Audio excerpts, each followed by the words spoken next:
E eu vou dizer porque isso aqui está acontecendo de verdade.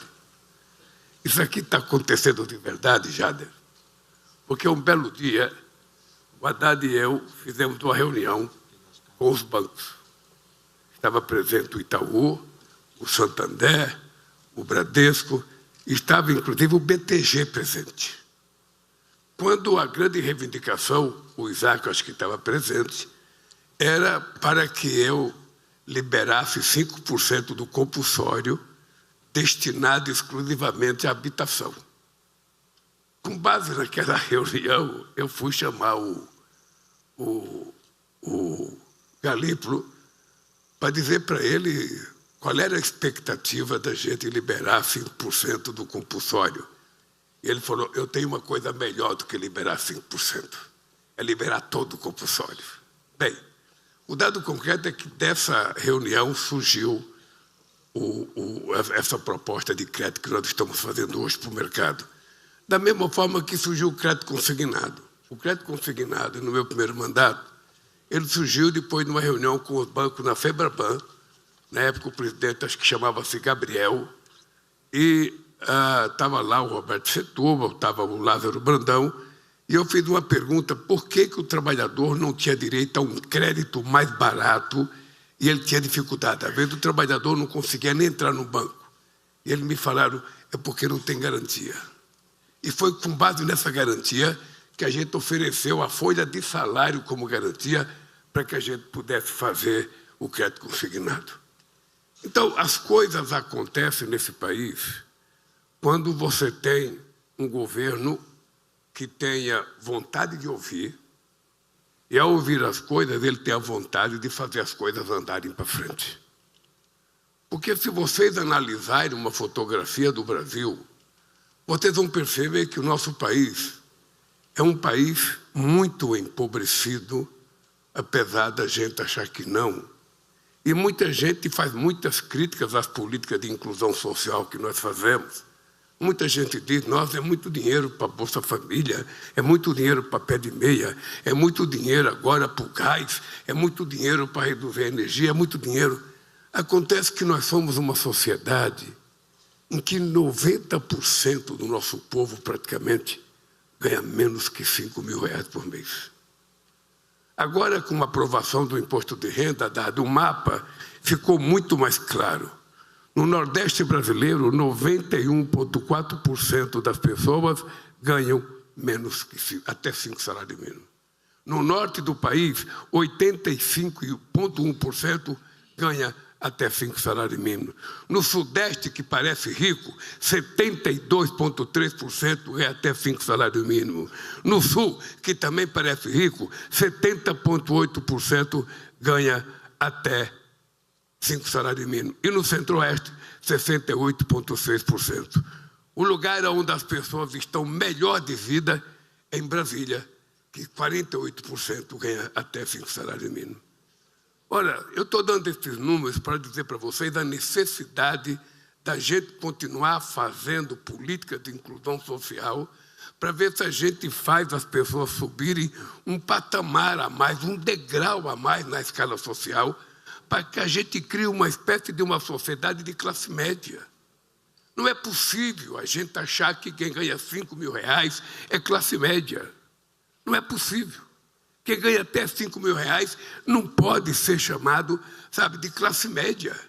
Se o cara pagar aluguel e ele tiver um filho na escola, ele mal e porcamente sobra para ele comer. É esse país que nós estamos governando. E é esse país que a gente manda um projeto de lei, depois de acordado no Congresso Nacional, para as pessoas que ganham acima de 600 mil, acima de 1 milhão, pagar uma merrequinha a mais, para que as fintechs paguem um pouquinho mais, para que a Bet pague um pouquinho mais, e que eles votam contra, sabe? Porque esse dinheiro poderia ser para você fazer com que a gente tivesse um pouco mais de política de inclusão social. É desse país que a gente está falando. O Minha Casa Minha Vida, quando ele foi criado numa discussão mais ou menos semelhante com um grupo de pessoas. Havia uma inquietação, como é que a gente faz para acabar com um déficit habitacional que em 74, na disputa eleitoral, em que o Carvalho Pinto disputou com com Quércia, sabe? Naquele tempo se dizia de que tinha um déficit habitacional de 7 milhões de casas e outro dia a gente tinha um déficit de 7 milhões de casas passado quase 50 anos. Todo mundo sabe que a maioria das casas nesse país é feita pelo próprio povo. É feito mutirão. É gente se juntar, constrói casa, faz posto, faz identificação rural, faz qualquer coisa. E o Estado pouco aparecia para fazer as casas. Todo mundo sabe os problemas que deu nesse Brasil com o modelo do sistema habitacional do Banco Nacional da Habitação. Todo mundo sabe que esse país virou uma república de invasão de condomínio. Todo mundo sabe. Quantas e quantas coisas. O Boulos está aqui, não sei se o Boulos era do tempo de invadir condomínio do Minha Casa do habitacional, mas a verdade é que nós tínhamos, sabe, historicamente, todo dia tinha invasão. Todo dia tinha invasão, todo dia tinha enfrentamento com a polícia, porque não tinha um sistema que cuidasse adequadamente daquelas pessoas que precisavam. Ontem eu fui inaugurar, esta semana eu fui inaugurar, segunda-feira, eu fui inaugurar um conjunto habitacional em Imperatriz, no Maranhão. O Jader sabe que eu fiquei bravo, fiquei nervoso, porque é um conjunto de 3.000 casas. Um conjunto para 11 mil pessoas, Dade. E 11 mil pessoas não é um conjunto habitacional, é uma cidade. Eu não fui inaugurar um conjunto habitacional. Nós fomos inaugurar uma cidade que não tinha praça, que não tinha hospital, que não tinha padaria, que não tinha um boteco, nada. É 3.000 casas no meio do nada. Não é possível a gente continuar fazendo casa assim. Não é possível. E vai tratá-la com desrespeito. Então, assumi um compromisso com o Jader, que em março eu chamei o Jader, chamei o Carlos, presidente da Caixa, chamei o prefeito da cidade, e os 4 do meu lado eu assumi o compromisso. Em março eu vou votar naquele conjunto habitacional. Você acredita que ele está parado desde 2014 e não tem uma árvore plantada? Uma árvore plantada. Se tivesse plantado, já tinha dado até caju, jabuticaba, jaca, qualquer coisa, mas ninguém plantou. Não é assim que a gente vai tratar as pessoas mais humildes nesse país. E quando eu falo das pessoas mais humildes, gente, quem está falando com vocês é um presidente que morou numa casa de 33 metros quadrados, com mulher, 3 filhos, 2 cachorros e uma sogra. E era o máximo, e era feliz, porque era aquilo que eu tinha. O Suplicy conheceu minha casa, muito aqui conheceram minha casa. Minha canelinha toda machucada, tanto bater para entrar na cama para dormir. Sabe, porque quando abria a porta do guarda-roupa não dava para passar. Quando abria a geladeira não dava para encostar no fogão. Então, o povo está muito contente porque é o máximo dele. É o máximo. Então, como eu sei como é que as pessoas vivem, como eu sei como é que as pessoas podem morar numa casa dessa, nós temos que, no mínimo, dar conforto e, ao mesmo tempo, o Jader me mostra projeto de casa extraordinário. Tem conjunto habitacional extraordinariamente. O Minha Casa Minha Vida Comunidade tem casa de 60 metros quadrados, prédio de apartamento de 12 andares, com um ponte ligando os 2 prédios. Olha, está provado que é possível fazer as coisas melhor, basta que a gente resolva tratar as pessoas com respeito. E aí vem a inquietação da classe média. Aí vem a minha inquietação da classe média. Um trabalhador metalúrgico, um bancário, um químico, um gráfico, um trabalhador, sabe, da Caixa Econômica, sabe, um professor, sabe, ganha 10 mil por mês, 8 mil. As pessoas não ganham também como a gente imagina.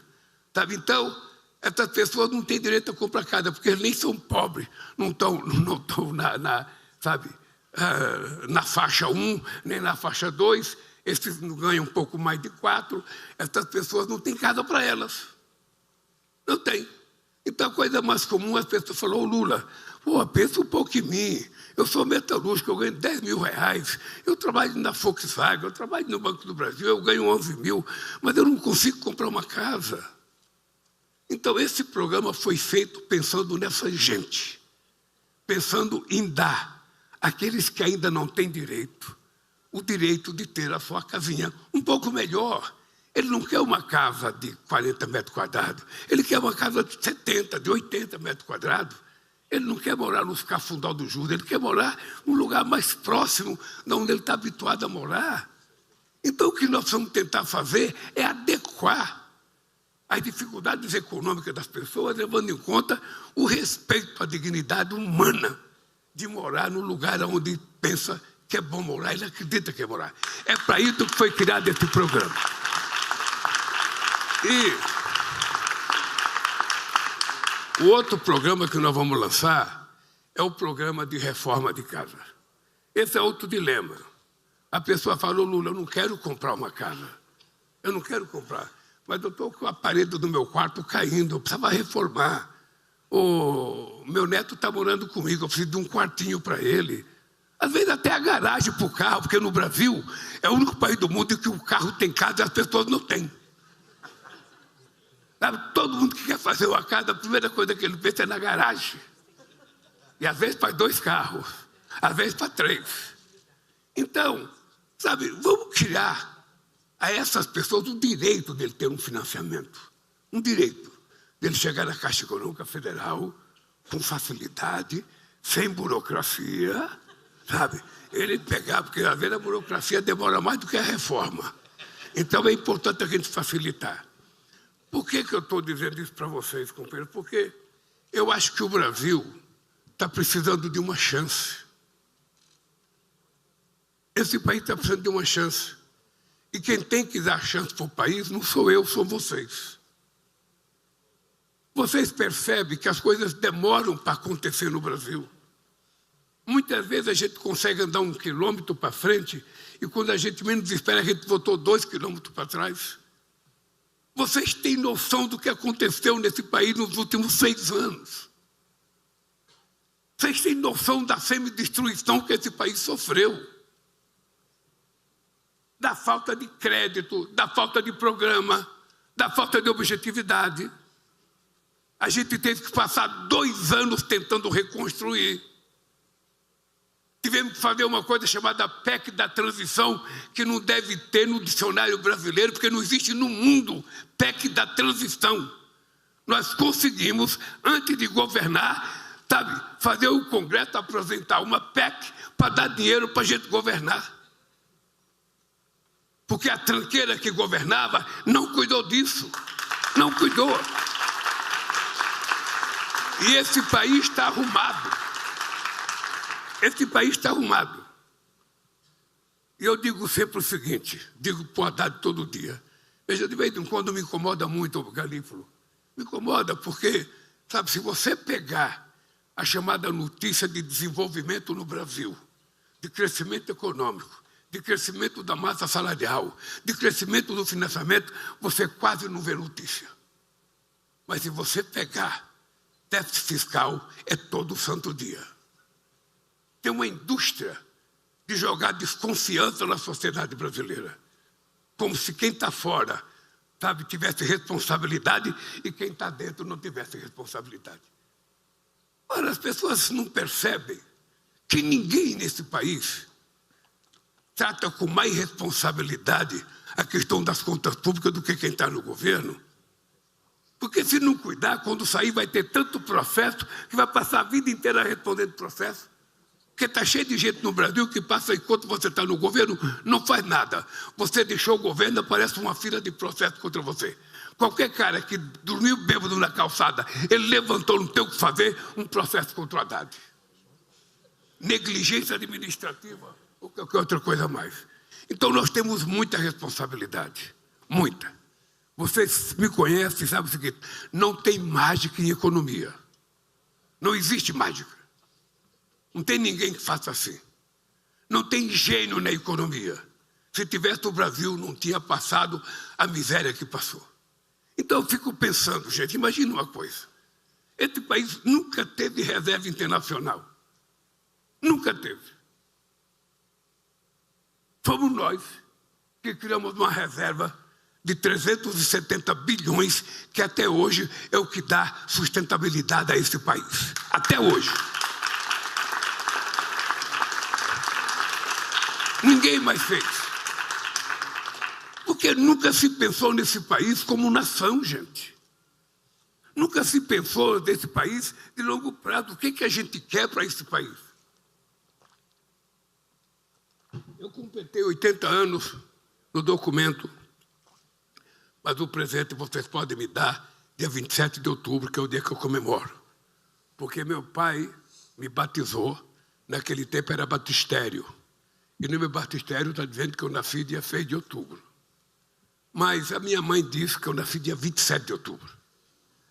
E veja o meu dilema. Entre acreditar no cara que colocou a data do batistério e acreditar na minha mãe, que me carregou 9 meses na barriga, e depois teve que parir esse cabeçote aqui, que não é brincadeira, eu sou obrigado a acreditar na minha mãe. Então, eu completei 80 anos no documento dia 6, e foi o dia que eu conversei com o Trump. Eu comecei a conversa com o Trump dizendo assim: eu estou completando 80 anos de idade, e você vai completar 80 anos dia 14 de junho do ano que vem. Ele é 8 meses mais novo do que eu, portanto, eu tenho idade de falar mais grosso com ele. Aí eu disse para o Trump: olha, nós dois, com 80 anos, e governamos as duas maiores democracias do Ocidente, a gente não pode passar discórdia, desavença para o restante do mundo, cara. Nós precisamos passar harmonia. Nós precisamos conversar e colocar as coisas. Tem divergência, vamos colocar na mesa e sentar e conversar. Não tem tema proibido para conversar comigo. Eu sou corintiano, mas tem muitos amigos palmeirenses. Tem muitos, é verdade. Não tem nada torcedor mais fanático que um palmeirense. Mas eu trato bem. Eu gosto de conviver com as desavenças, tratando democraticamente. Então, veja, eu acho que a gente estabeleceu uma relação que nunca deveria ter sido truncada. Porque eu nunca tratei presidente de outro país ideologicamente. Sabe? Quem tem que tratá-lo ideologicamente é o povo que elegeu ele. Eu não. Eu tenho que tratá-lo com o respeito de alguém que foi eleito e ele me tratar com o respeito de alguém que foi eleito e fim de papo.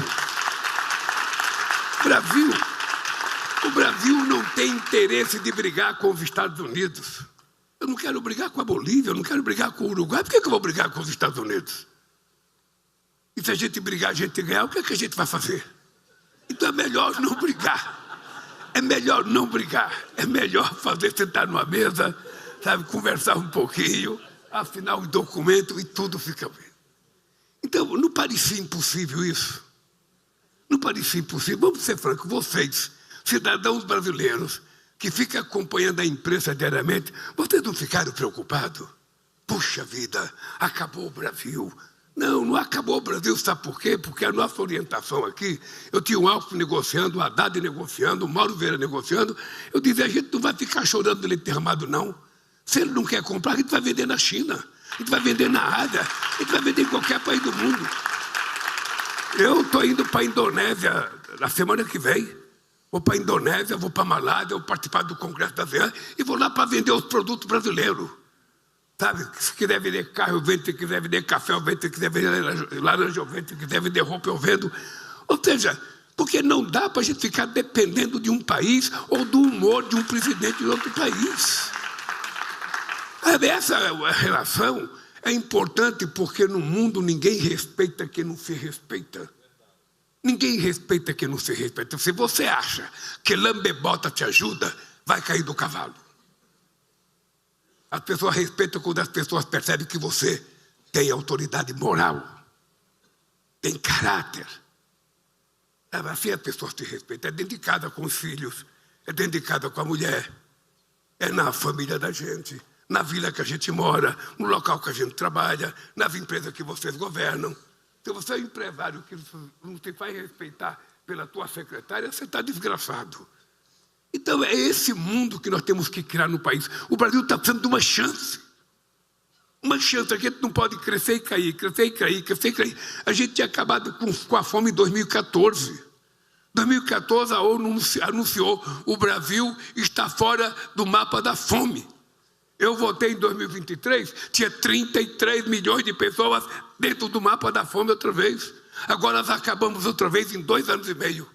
Aliás, eu vou para a FAO agora, sábado à noite, na segunda-feira, fazer um discurso lá sobre o fim da fome outra vez no Brasil. Mas você veja um país em que as pessoas ganham 90% até 5 mil reais. Nós precisamos elevar. Quanto mais essas pessoas ganharem, mais eles vão comprar casa, mais vocês vão melhorar a qualidade de casa, vai melhorar a qualidade do carro, vai melhorar a qualidade do televisor, vai melhorar a qualidade da comida, vai melhorar a qualidade da roupa das pessoas. Esse é que é o país que nós queremos construir. Esse é o país. O país não comporta mais banquerotos. O Brasil não começa mais pessoas que prometem, e quando você vai ver, não tem nada. E isso só vai ser resolvido se a gente colocar o pobre no orçamento da União. O pobre tem que estar no orçamento da prefeitura, o pobre tem que estar no orçamento, sabe, do Estado, o pobre tem que estar no orçamento da União. Se ele não estiver no orçamento, ele é tratado como invisível. Como invisível.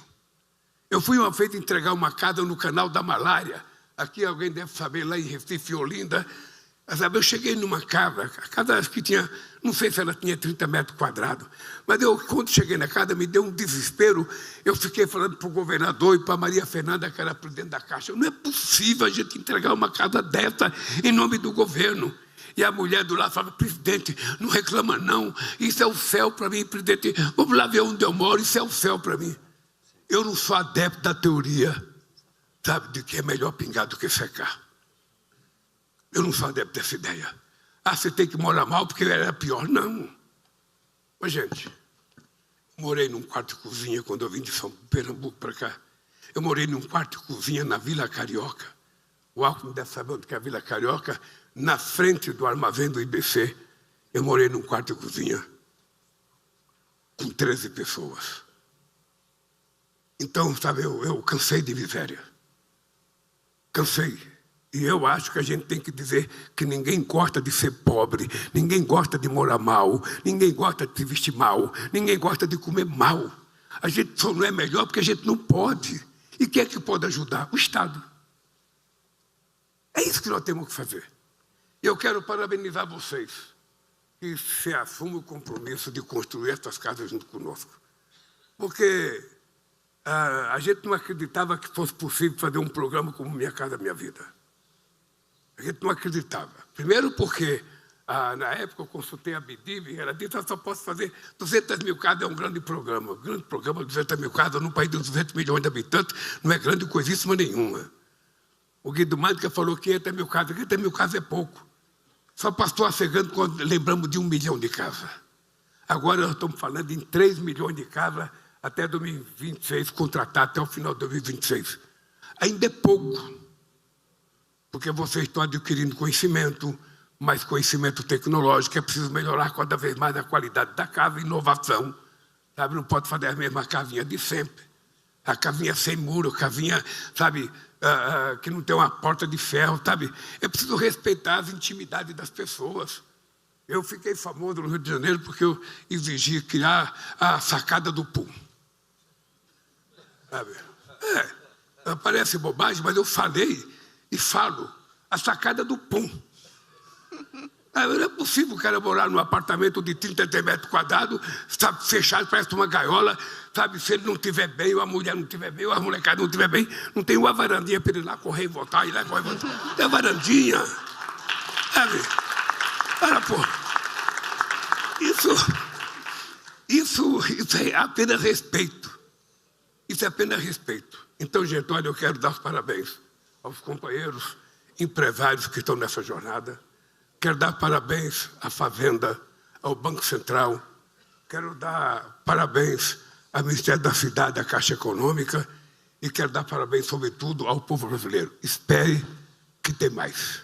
Espere que tem mais, porque nós vamos resolver os problemas desse país.